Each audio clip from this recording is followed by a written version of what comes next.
Hombre Nuevo Digital presenta Pura Vida Cultural. Pura Vida Cultural. Con Elisa González. Hola, ¿qué tal, queridos amigos? Aquí estamos ya disfrutando la pura vida cultural. Muchas gracias por acompañarnos. Asimismo, quiero iniciar dando las gracias a Hombre Nuevo y a Martín por siempre apoyarnos, estar atentos a lo que se ofrezca, abrirnos sus espacios en la radio, en la página de Hombre Nuevo, así como en Facebook en Hombre Nuevo Digital. Y también pues quiero agradecer a todos y cada uno de ustedes que nos acompañan.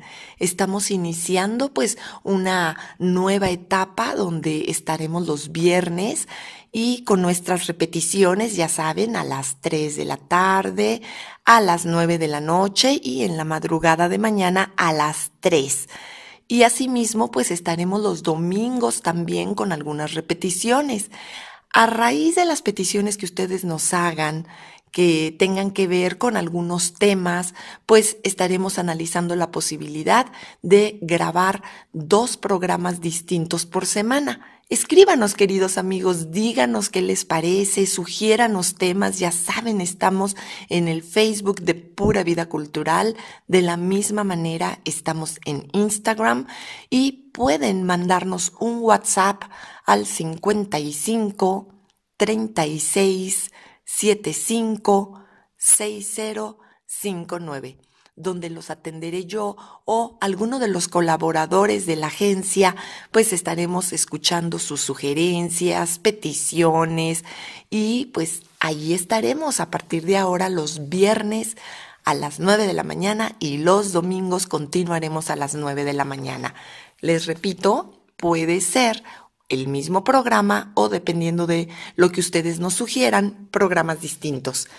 Y el día de hoy, pues quiero iniciar con una sugerencia que nos hicieron, que es, hace tiempo tuvimos pues algunos detalles, porqués y anécdotas de Egipto y hoy nos centraremos en Roma. Quisiera iniciar haciendo una contextualización general histórica, si bien sabemos que en Roma, pues ya desde el año aproximadamente 700 antes de Cristo, hay quienes dicen que desde el 1200 antes de Cristo tenemos una gran presencia de los etruscos. Sí, efectivamente en toda la zona de la Toscana, en esta región también conocida como Etruria, pues existían ya pues estos personajes. Una de las grandes esculturas son los famosos esposos Cerveteri, que es bellísimo y con unos rasgos pues de carácter, el caballero babilónico, la dama de carácter asiático o con estos rasgos. Les estaremos compartiendo esta imagen de los esposos Cerveteri y algunos otros, pondremos algún collage de imágenes el día de hoy en nuestro Facebook de Pura Vida Cultural.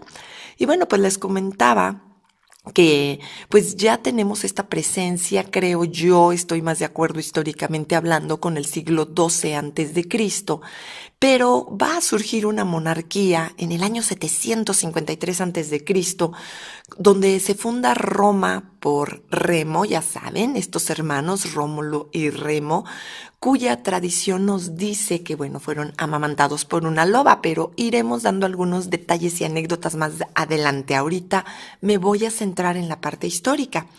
Del año 730 al 710 a.C.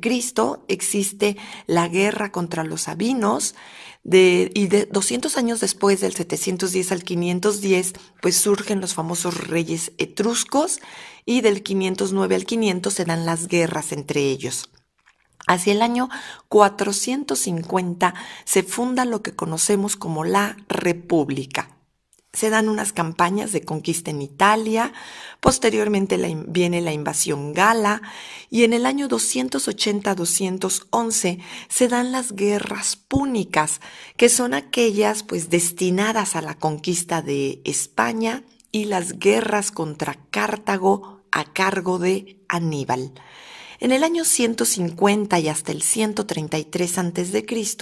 se da la conquista de Turquía y empieza la famosa expansión sobre Asia Menor.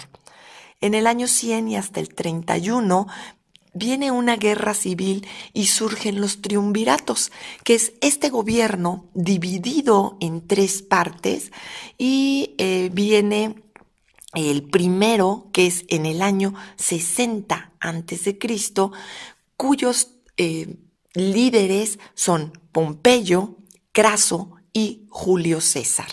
Aquí ocurre algo muy importante. Uno se encuentra en lo que posteriormente le llamarían Constantinopla, el otro está precisamente en Roma y bueno, Pompeyo, de allí deriva el nombre de Pompeya. En este triunvirato ocurre algo pues muy particular, que es precisamente que Craso y Julio César pues hacen una alianza y pues esto fue, como decimos coloquialmente y se han preguntado de dónde viene el nombre, un craso error, ¿sí? Ya que lo llevó a la muerte. Al confiar en Julio César, él se queda con los 2 territorios y allí empiezan los problemas para Pompeyo. En el año 400 a.C., Julio César derrota definitivamente a Pompeyo y ahí es donde él decide pues conquistar a Egipto también, por las buenas, podríamos decirlo así, ¿sí? Y entonces él empieza a egipciarse y adopta el calendario juliano, que está basado en el calendario egipcio de 365.25 días. Para que tengan una referencia, es el mismo que se utilizó en toda Mesoamérica. Este es uno de los grandes paralelismos que existen en la historia, porque los años no duraban 365 días y cada 4 agregaban uno más, como lo hacemos actualmente en nuestro calendario gregoriano, sino que en realidad eran el año 1, por ejemplo, iniciaba en el norte a las 0 horas. El año 2 iniciaba en el este a las 6 horas. El año 3 iniciaba en el sur a las 12 horas. Y el año 4 iniciaba en el oeste a las 18 horas. De tal manera que para el 5.º año, toda vez que se ha cumplido el ciclo de los 4 años, volvían a empezar en el norte a las 0 horas. Y con esto, pues teníamos ese día perdido que hoy nos da por llamar 29 de febrero. ¿Qué les parece, amigos? Entonces, bueno, esto ocurrió en el año 45. ¿Sí? Y lo hace Julio César, pues como reflejo del triunfo que ha tenido y se instaura como dictador. En el año 44 muere Julio César y surge del año 43 al 21 a.C. el segundo triunvirato encabezado por Lépido, Marco Antonio y Octavio. En el año 30 mueren Cleopatra y Marco Antonio. Y en el año 29 Egipto es completamente anexado, ¿sí? Y estructurado bajo las normas de la dictadura romana. Para el año 27 a.C.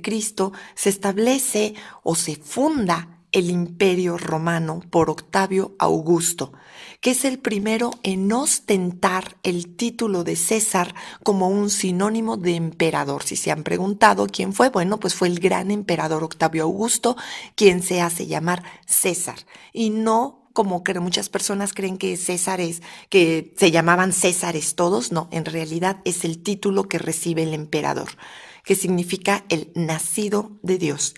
En el año 37, ya después de Cristo, sube Calígula al poder y en el 54 asciende Nerón. 10 años después, Nerón incendia Roma y da inicio a las persecuciones cristianas. Del 70 al 81 de nuestra era se destruye Jerusalén por parte del emperador Tito, pero es en el año 79 que tanto Pompeya como Herculano quedan verdaderamente destrozadas por la erupción del volcán Vesubio. Del año 98 al 117 reina Trajano, y el imperio crece a su máximo nivel en lo que en aquel entonces se llamaba todo el mundo conocido. Un gran imperio que abarcaba prácticamente toda Europa, una parte de Asia occidental y el norte de África. Esto es 3 continentes, un gran territorio que evidentemente a fuerza de ser tan grande no podía ser atendido y poco a poco pues fue cayendo en manos de invasores. Asimismo, en el año 117 al 138 reina Adriano. En el 284 se divide el imperio por Diocleciano, él se queda en Occidente, esto es en Roma, y Maximiano en Oriente, en la antigua y bellísima zona denominada Bizancio. Ambos abdican en el año 305. En el 313 se da el edicto de Milán por Constantino, donde se establece y se acepta el cristianismo como religión oficial. Asimismo, en el 330 se funda en Constantinopla lo que se conoce como la Nueva Roma, sobre lo que es o lo que era Bizancio. En el 390 se funda el Exarcado de Ravenna y Roma comienza a ser invadida. Del 447 al 453, Atila el Huno asedia a Roma, lo que obliga a que las guarniciones europeas abandonen sus puestos para combatirlo, y al no volver la vida romanizada, pues inicia un abandono en todo el continente. Y en el año 476 de nuestra era cae el famoso Imperio Romano de Occidente. Europa inicia lo que en la antigüedad se conocía como una edad oscura, lo que nosotros conocemos como Edad Media y que viene a terminar con la luz y el esplendor del Renacimiento. Pues, ¿qué les parece, amigos? Esta es la historia general y después de una pausa, pues estaremos hablando de algunas anécdotas y porqués de la antigua Roma. Continuamos, amigos, hablando de los antiguos romanos. Y pues nos preguntamos por qué fueron tan importantes. Pues en realidad, parte de lo que les dije en el primer bloque, pues nos explica esta razón. Ellos conquistaron un gran imperio que ocupaba todo el mar Mediterráneo, desde las tierras del Oriente Medio hasta el Océano Atlántico, desde las Islas Británicas hasta el norte de África. Contaban con un ejército muy poderoso y podían derrotar prácticamente a cualquier enemigo. Como civilización realizaron muchas mejoras. Siempre que doy clase, defino al Imperio Romano como práctico y funcional, un imperio en ingeniería, lo que me da por llamar en el terreno del arte como un arte práctico. Y siempre les hago esta conceptualización y diferenciación que les digo que si tuviéramos una palabra para definir históricamente y comparativamente a las antiguas civilizaciones, Egipto sería enigmática, Grecia armónica y Roma práctica, ¿sí? Para que nos demos una idea de la importancia que tiene cada una de estas civilizaciones. Pues, como les mencionaba, los romanos realizaron muchas mejoras en la vida urbana, creando acueductos, puentes, calzadas y estableciendo pues grandes elementos constructivos. El mar Mediterráneo era conocido por los romanos como el Mare Nostrum. Así, sencillo, nuestro mar, ¿sí? Ya que era la columna vertebral de todo su imperio.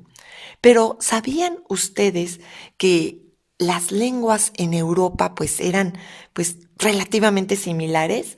El portugués, el castellano, el catalán, el gallego, el francés, el italiano y el romance, todas ellas son lenguas que vienen del latín y se les conoce o las conocemos hasta el día de hoy como lenguas romances, porque la mayoría de ellos, sobre todo, o de ellas, mejor dicho, sobre todo las de la zona mediterránea, como les mencioné, pues tenían este origen del latín que era la lengua que hablaban los primeros romanos.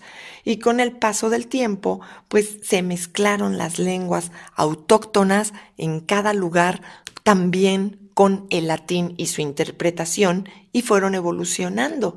Pero muchas palabras todavía permanecen pues iguales o con la misma raíz, ¿sí? El Imperio Romano, pues como les dije, antes de que Roma fuera tal, pues existía una zona de la península itálica, ¿sí?, que estaba dominada por los etruscos, y ellos habían salido de una región del norte, lo que conocemos ahora como la Toscana, y se cree que provenían de Anatolia. Se convirtieron en un importante pueblo naval. Y cuando la ciudad de Roma finalmente dejó de ser una aldea de pastores y se convirtió en una gran ciudad, pues ellos acabaron por absorber la cultura etrusca y estos desaparecieron totalmente del mapa. Pero pues otro de los porqués que tenemos en la historia es por qué una loba es la madre de Roma, ¿sí? La leyenda cuenta que los hermanos gemelos Rómulo y Remo, que eran hijos del dios de la guerra, que se conoce como Marte entre los romanos, fueron abandonados al nacer junto o a las laderas del río Tíber. Una loba que pasaba por allí los escuchó llorar y, en lugar de devorarlos, se apiadó de ellos y los amamantó, como si fueran pues sus lobeznos, y hasta que ellos se hicieron mayores. Así que Rómulo fue el fundador de Roma y se considera que la loba es la madre de los romanos. Estos hermanos, Rómulo y Remo, se sabe que de mayores pues se pelearon, y Rómulo trazó los límites de la ciudad en el suelo y prometió que mataría a quien los cruzase. Cuando Remo, borracho, porque nos cuenta la historia que había bebido en exceso, los cruzó, ¿sí?, Rómulo no tuvo más remedio, de acuerdo con la historia y la justificación, que matarlo, ¿sí? Entonces, algo muy interesante es que durante mucho tiempo, pues se creyó que, o se ha creído que esta loba, ¿sí?, Luperca o Lupercia, como le llaman algunos también, pues es la madre de Roma. Cabe aclarar un detalle muy curioso históricamente hablando, que es el hecho de que las mujeres en la antigüedad en Grecia, y que esto sería absorbido por los romanos en la conquista también, pues tenían diferentes posiciones, entre ellas pues la prostitución, desafortunadamente. Resulta que la historia como nosotros la conocemos de Roma, de Grecia, de Egipto, pues son adaptaciones y reinterpretaciones muy tamizadas que se han hecho del siglo XIX, y lo que nosotros conocemos tanto de los egipcios como de los griegos nos viene a través de los romanos. Algo interesante que les comentaba era que las mujeres tenían diferentes papeles o roles en la vida griega. Esto fue absorbido por los romanos, y dentro del rango de la prostitución había niveles, y el más bajo eran las famosas lupas. Estas mujeres que no tenían patria, que no tenían protección, que vivían a las afueras de las polis griegas y que se encontraban en las cuevas, tenían prohibidísimo hablar, motivo por el cual aullaban, pues para que los clientes supieran que ellas estaban allí y se acercaran. Esta lupa significa loba o es el significado que se le da en Roma, motivo por el cual pues muchos historiadores creen que en realidad esta imagen de una loba que adoptó y amamantó a Rómulo y Remo no era una loba físicamente hablando como animal, sino que en realidad era una lupa o loba, una mujer dedicada a la prostitución en la antigua Roma. Sin embargo, culturalmente hablando, histórica y mitológicamente, pues nos encontramos con la imagen de la loba Luperca, ¿sí? ¿Qué les parece, amigos? Muy interesante el dato, ¿verdad? Y otro de los porqués es ¿Por qué llamaron Roma a la ciudad? Bueno, pues cuenta la leyenda que cuando Rómulo y Remo fueron mayores, su abuelo Numitor les entregó las tierras donde la loba los había encontrado y ellos fundaron la ciudad. Hicieron una apuesta: quien avistase más aves sería el que pondría el nombre a la ciudad. Rómulo ganó al ser el que más pájaros había visto y se decidió por el nombre de Roma, que era tremendamente parecido al suyo. Curiosamente, Roma quiere decir el pueblo sobre el río, lo que hace referencia a su situación junto al río Tíber, ¿sí? Y bueno, nos preguntaremos también por qué a veces los líderes, por llamarlos de alguna manera, se conocían como reyes y otras veces como emperadores. Pues porque eran cargos totalmente distintos, como les dije al principio. En la historia de Roma, pues son 3 etapas y ya habíamos hablado de la monarquía, de la república y del imperio. De tal manera que la primera etapa, que es la monarquía, es la que se encuentra con los reyes, que es en la ciudad del año 753 a.C. hasta el 509, en la que el poder del gobierno estaba en manos de una sola persona, que era el rey. Durante la segunda etapa, que era la república, el poder se va al pueblo y surge un famoso senado. Ellos son escogidos por los ciudadanos y esto dura del año 509 a.C. hasta la muerte de Julio César en el 44 a.C., lo que da paso al imperio. La figura más importante entonces era el emperador, a quien se consideraba, como les dije, descendiente de los propios dioses. Y de esta manera, pues César, que era el nombre que se le daba al emperador, pues significaba esto, como les mencioné, hijo o descendiente de los dioses. Un detalle curioso es que durante la época de la República se grabaron en todos los grandes monumentos del Estado las siglas SPQR, que significaba el pueblo y el Senado romano, es decir, los que gobernaban el Estado en aquella época, ¿sí? Entonces podemos distinguir toda una serie de documentos por esta característica.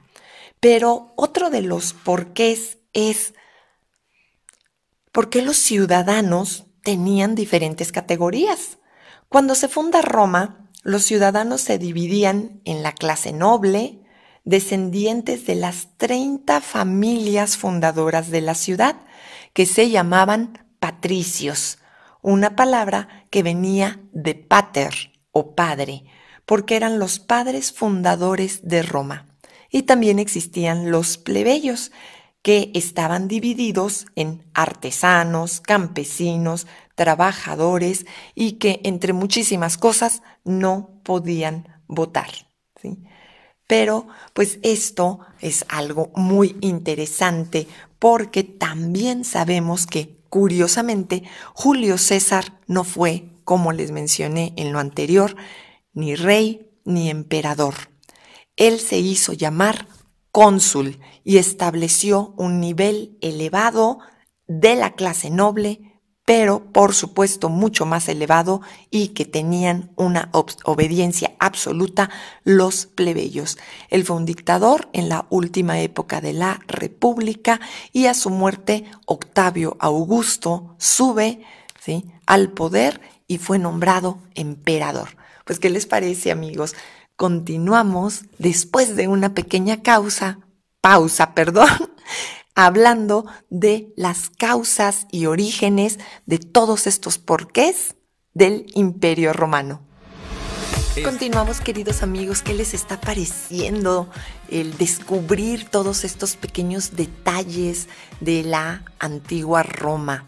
Háganos llegar sus comentarios. Les recuerdo, estamos en Facebook y en Instagram en Pura Vida Cultural, y a mí de manera particular me encuentran en mis redes sociales, en Facebook como figura pública Elisa González. Les recuerdo, Elisa con S, González, las dos con Z, y es una fanpage donde podemos estar en contacto.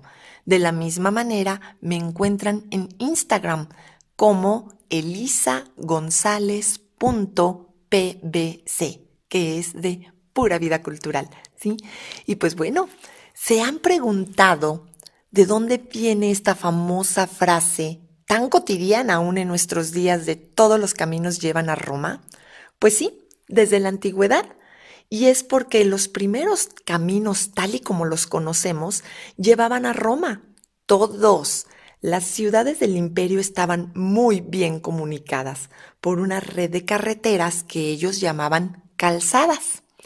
Estaban tan bien construidas, esto es, calzaban a la perfección en altura y en ancho, de allí viene también el término de calzar y por ello calzadas, ¿sí?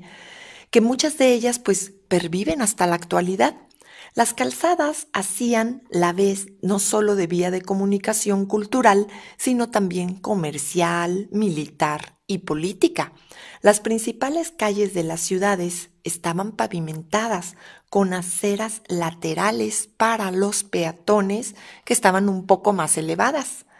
Al principio, las calzadas se realizaban pues solo con grandes losas que se sostenían gracias a su peso, pero después se fueron perfeccionando hasta llegar a carreteras perdurables. Pero ¿sabían ustedes que los romanos seguían un proceso verdaderamente estricto a la hora de construir sus carreteras? Esta es la clave de su resistencia. Para que se den una idea, las carreteras eran tan importantes, o estas calzadas, que el antiguo trazado de muchas de ellas pues se convirtieron no solo en calles de las ciudades más importantes del mundo en la actualidad, sino que siguen utilizando el mismo trazado de la carretera romana. Es el caso de la vía Layetana en Barcelona o de la vía Apia cerca de Roma. Y a lo largo de las calzadas, los romanos colocaban estas piedras militares que indicaban la distancia recorrida y el nombre del emperador que la había construido. Esto es, ponían en esta piedra lo que le llaman hitos del camino, pues este detalle de quién la había construido, pero sobre todo cuántos kilómetros se habían recorrido desde el centro o el corazón de Roma, lo que hoy conocemos como el kilómetro cero, como cuando vamos en las carreteras y dice kilómetro 63, por ejemplo, y que sabemos que estamos a 63 kilómetros del kilómetro, valga la redundancia, cero. Como detalle curioso, en México, para quienes no sepan, el kilómetro cero está marcado desde el Zócalo, a un costado de la catedral, ¿sí? Allí está el hito que dice que ese es el kilómetro cero de nuestro país o propiamente de nuestra bellísima Ciudad de México. Las carreteras se preguntarán por qué tenían distintos nombres. Y bueno, existían las famosas viae publicae, que era un camino público, y estas eran las calzadas principales que comunicaban las ciudades, aunque también se les conocía como viae militares, que era un camino militar, o viae praetoriae, que significaba el camino del pretor, que era un regidor. Medían entre 6 y 12 metros de ancho. Las vías vicinales, que son el camino de la aldea, eran más estrechas, unían a las viae publica con los pueblos, ¿sí? Imagínense nada más esto, lo interesante que resultaba, ¿sí? Asimismo, pues existían las viae vicus, que se juntaban con las viaes vicinales. De allí viene la palabra vecino. Si se han preguntado por qué nos llamamos vecinos, pues porque estamos en una vecindad o en una cercanía de las vías vecinales o vicinales, como le llamaban ellos. Y también existían las palabras viae privatae, que eran estos caminos privados que conducían exclusivamente a las granjas privadas de los grandes aristócratas. Pues, ¿qué les parece, amigos? Algo muy interesante. Asimismo, otro gran porqué. ¿Por qué las ciudades tenían una plaza en el centro? ¿Sí? Pues porque cuando se construían, se hacían a partir de dos calles principales, llamadas Cardum y Decumanum. El decúmano es la que iba de este a oeste, ¿sí? Y el cardo la que iba de norte a sur, ¿sí? Es una línea que atravesaba como formando una cruz, y pues estas avenidas siguen existiendo. Por ejemplo, en la Ciudad de México tenemos la Avenida de los Insurgentes, que sería nuestro Cardum o cardo, ¿sí? Y esta palabra proviene del término puntos cardinales. En el lugar en el que se cruzaban las dos calles se formaba la Plaza Mayor, lo que nosotros llamamos Zócalo, pero que en la antigüedad se llamaba Foro. Las murallas romanas que se ponían para rodear al cardo y al decúmano, ¿sí? Pues eran dos parámetros o paramentos, mejor dicho, dos construcciones paralelas que se hacían de sillería, que no es otra cosa más que un material de construcción llamado opus quadratum. Era de un tamaño variable, como grandes tabiques, y entre ellos un relleno de mortero, lo que conoceríamos actualmente o como un antecedente del cemento, ¿sí? Era de piedras e incluso del famoso o que se conoce como hormigón romano. Muchas de ellas siguen existiendo en la actualidad, como las que se encuentran en Lugo o en Zaragoza. Asimismo, pues, ¿por qué construían arcos de triunfo? Pues porque cerca de los foros se hacían como arcos para entrar a las ciudades, pero al mismo tiempo para conmemorar las grandes batallas y victorias, ¿sí?, militares. Uno de los más conocidos es el Arco de Tito, que está dedicado al emperador, pues que logró sofocar la rebelión de Jerusalén. Pero en Roma, aunque ustedes no lo crean, iniciaron los problemas de tránsito.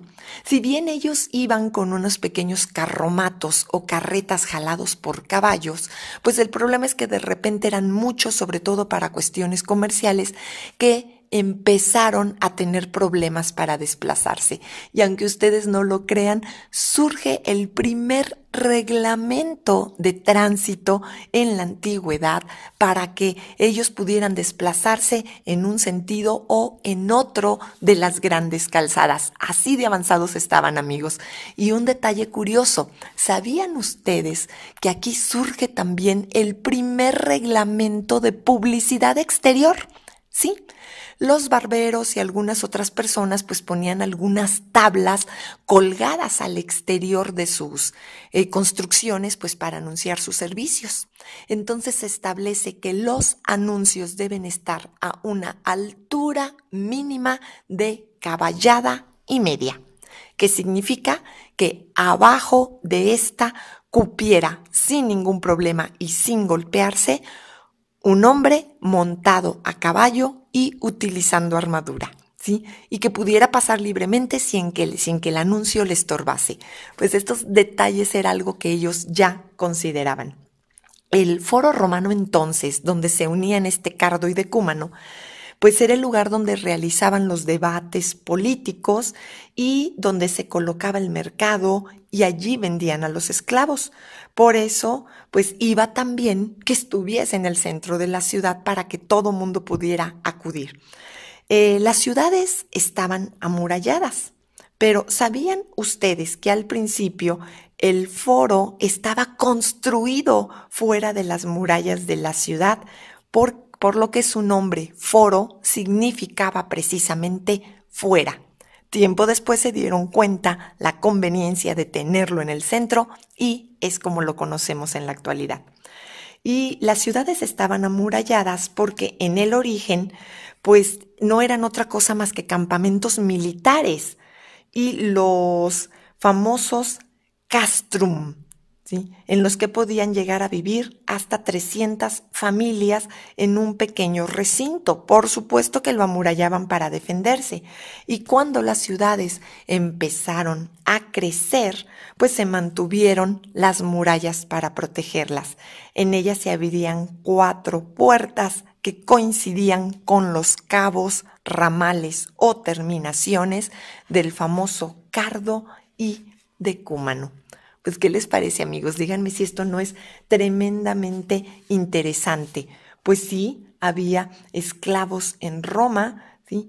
Y pues esto era muy común porque los negocios en Roma no funcionaban sin ellos. Así de sencillo. Se requería mano de obra y que fuera barata y que pudieran entrenar fácilmente para poder llevar a cabo grandes obras, tanto de ingeniería como de agricultura o de minería. Sí, entonces, para bien o para mal, pues dependían de los esclavos para poder funcionar y crecer.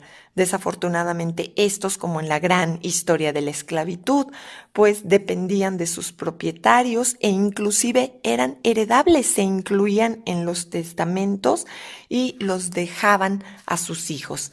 Algunos, si les habían tomado cariño, los liberaban. Pues, ¿qué les parece? Vamos a continuar después de una pequeña pausa descubriendo otros porqués de la antigüedad romana. Estamos ya de regreso, queridos amigos, pues resolviendo algunos de estos enigmas y secretitos de lo que era la antigüedad romana. Les recuerdo que estamos ya a poco tiempo de abrir un pequeño estudio cultural que pues evidentemente es de Pura Vida Cultural, donde estaremos dando cursos, talleres, clases. No se nos separen, estamos casi listos, por supuesto, estamos cumpliendo con algunas de las normas que se nos solicitan y viendo los temarios, los profesores que nos acompañarán. Por supuesto, tendré yo el gusto de compartir también con ustedes pues algunas actividades y algunas clases, una en particular que me han pedido mucho, que es Enigmas y Secretos del Arte, y bueno, donde empezaremos desde la antigüedad, los miércoles por la tarde en la colonia Narvarte. No se nos separen, estén pendientes de Pura Vida Cultural. Estaremos teniendo también cineclub, algo de capacitación. Ustedes saben que me dedico desde hace muchos años también de manera paralela a lo que es el arte y la gastronomía, pues mi formación inicial es como diseñadora gráfica y he trabajado he colaborado, mejor dicho, mucho tiempo, pues en desarrollos de proyectos de publicidad y mercadotecnia que me fascina, ¿sí? Así que estaremos teniendo algunos cursos de mercadotecnia digital, de publicidad, pues que los ayuden en sus proyectos personales y en sus proyectos de trabajo, pequeños negocios y empresariales. Así que síganos, amigos, porque tendremos sorpresas y promociones para nuestros amigos radioescuchas de Pura Vida Cultural.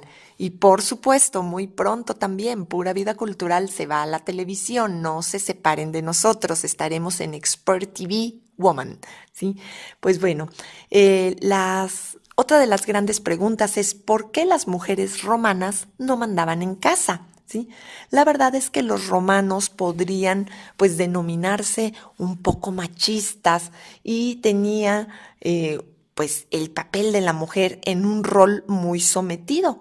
Ellas quedaban relegadas totalmente a las labores domésticas o a la crianza de los niños, algo que ocurre todavía en muchos lugares. Para los romanos, la figura más importante de la familia era el padre de la misma, que se conocía como pater familias. Él tenía autoridad sobre todos los miembros que formaban parte de este grupo familiar y actuaba como sacerdote, realizando ofrendas a los dioses en nombre de todos, ¿sí? Ahora bien, los niños, por ejemplo, cuando eran pequeños, llevaban siempre alrededor de su cuello un colgante llamado bula, que era una burbuja, que se decía que los protegía. Y al cumplir los 16 años, finalmente dejaban sus ropas infantiles y podían llevar lo que se conoce como la toga viril, ¿sí? Que es esta toga que les cubre todo el cuerpo, ¿sí? Asimismo, a los 16 años a ellos se les consideraba mayores de edad y debían dejar de usar el amuleto.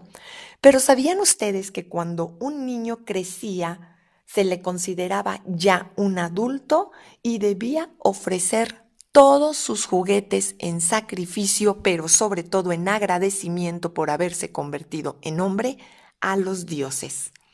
El concepto de familia romana pues va mucho más allá que de padre, madre e hijos. Incluía también a todos los esclavos propiedad del pater familias. Y estos tenían que servir a la familia en todo lo que se les pidiese y no podían marcharse a menos que se les concediera la libertad. Todas las familias tenían en su casa una capilla donde adoraban al dios de la casa.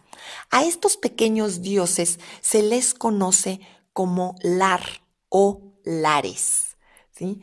Que no eran otros más que los dioses de protección de la casa o de la propiedad. Se les rezaba a ellos, se les realizaban ofrendas para que cuidasen el terreno y a todos los que se encontraran en la casa en la que se vivía. A estas pequeñas capillas se les llamaban larariums, ¿sí? Y de allí viene el término lares. Muchas personas, sobre todo los más jóvenes, no conocen el término y de repente dicen, ay, ¿por qué los abuelos o los bisabuelos o incluso algunos padres dicen, ¿qué andas haciendo por estos lares? Bueno, pues los lares eran los territorios protegidos por el dios Lar en la antigua Roma. ¿Qué les parece? ¿Sí? Ahora, con respecto a los hábitos alimenticios, pues, ¿sabían ustedes que los romanos no bebían mientras comían? Porque opinaban que el sabor del vino desvirtuaba el de los manjares. Pero eso sí, toda vez que terminaban, venga el vino a nuestro reino, ¿sí? Y ellos comían muchas uvas, muchísimas. Los romanos comían recostados, ¿sí? Se tumbaban en sofás que rodeaban la mesa por 3 lados en una habitación llamada triclinium, que era como una U invertida. Significaba precisamente esta palabra triclinium por 3 lados. El pater familias se tumbaba en el sofá central. En el de la izquierda, que empezaba donde el padre de familia tenía la cabeza, se tumbaba el invitado principal. Y en el sofá de la derecha, a los pies, se tumbaba el invitado de menor categoría. El cuarto lado siempre quedaba abierto para que los esclavos pudiesen acercarse para servir a sus amos, ¿sí? En algunos banquetes era común que los invitados incluso vomitaran. Imagínense nada más, ya sé que suena asqueroso, pero era un hábito bastante común que les ayudaba a vaciar sus estómagos. ¿Para qué creen? Poder seguir comiendo. Sí, eran unos dragones, ¿sí? Ya sé que suena, pues, con mucho disgusto, pero incluso se consideraba no solo vomitar, sino también el eructo de muy buenos modales, porque significaba que estaban satisfechos con los manjares que se les estaban sirviendo y que querían comer más, ¿sí? Todo esto implicaba un gran honor para al anfitrión y pues les permitía disfrutar de todos los platos que habían preparado. La costumbre de comer tumbados pues era de origen griego y provocó que los cocineros pues verdaderamente se espabilasen para crear comidas que no requiriesen que la carne fuera cortada, de tal manera que surgen la carne picada, las albóndigas y los menudillos. Imagínense nada más. Ellos se apoyaban sobre su lado izquierdo y comían con la mano derecha. pues creían que daba buena suerte. Y yo me pregunto, ¿qué fastidio les debió dar esto a los zurdos? ¿Sí? Ellos comían muchísimo pescado, ¿sí? Los romanos pues conocían 150 tipos de pescado. Este tipo de cosas me encantan, valga la redundancia, o mejor dicho, la cacofonía, cuando estudia uno historia de la gastronomía, ¿sí? Ellos cocinaban estos 150 tipos de pescados con distintas especies y casi podían, pues, comer un pescado diferente cada día del año. Entre las especies más usadas estaban lo que se conocía para ellos como menta. Asimismo, tenían el tomillo, la nuez moscada, el jengibre y preparaban además una salsa llamada garum, elaborada con vísceras fermentadas de pescado. Les gustaba, en realidad se consideraba un buen sabor y un buen olor, el aroma a pescado podrido. Imagínense nada más, amigos, ¿sí?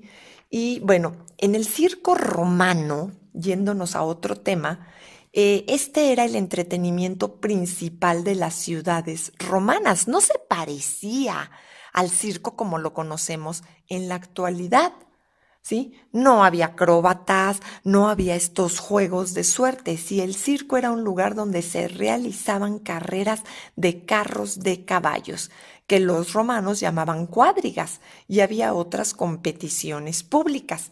¿Sabían ustedes que el circo máximo de Roma medía 1 kilómetro de largo? ¿Sí? Y era un símbolo del imperio y estaba pensado para que todos los habitantes de Roma cupiesen en él. La palabra circo, si nos preguntamos por qué se llama así, hace referencia a la forma del recinto, circo o círculo, ya que tenía una forma redondeada para que los caballos pudiesen dar vuelta corriendo alrededor de una espina central, en la que se colocaban adornos y otros, ¿sí?, pues monumentos pequeños como los obeliscos. Y esto nos lleva a preguntarnos por qué peleaban los gladiadores. Y sí, también hubo gladiadoras, queridos amigos. Los gladiadores peleaban porque no tenían más remedio. Algunos eran esclavos, pero el hecho es que también era un gran honor pelear. Hay algunos gladiadores muy famosos que se sabe que estaban allí por gusto, porque de sobrevivir la paga era muy buena y les iba a permitir muchas libertades, ¿sí? Había preguntas que decían, bueno, ¿por qué no se rebelaban los gladiadores si eran tan fuertes y poderosos? La verdad es que les gustaba el triunfo de la gloria, de la arena, y porque de alguna manera los lanistas, que eran los propietarios de los gladiadores, los recompensaban con riquezas y ellos aspiraban a conseguir el rudis, que era un sable de madera que significaba que habían sido liberados y podían irse a otro lado o podían continuar luchando y enriquecerse. El famoso Espartaco, sí se rebeló contra la esclavitud y puso en grandes aprietos, ¿sí?, al imperio. Pues, ¿qué les parece, queridos amigos? Yo sé que este programa da para muchísimo más y pues, ¿qué creen? Vamos a tener una segunda parte de los porqués de la Roma antigua. Así que no se separen y recuerden que soy su amiga Elisa González y soy Pura Vida Cultural. Hombre Nuevo Digital presentó Pura Vida Cultural con Elisa González. Nos escuchamos la próxima semana. Hombre Nuevo Digital transmite desde sus estudios en la Torre Presidente Reforma, Andrés Bello 45, Colonia Polanco, Ciudad de México. Hombre Nuevo Digital. Formación en valores para un mundo mejor. Estamos cerca de ti. Una estación de Hombre Nuevo México.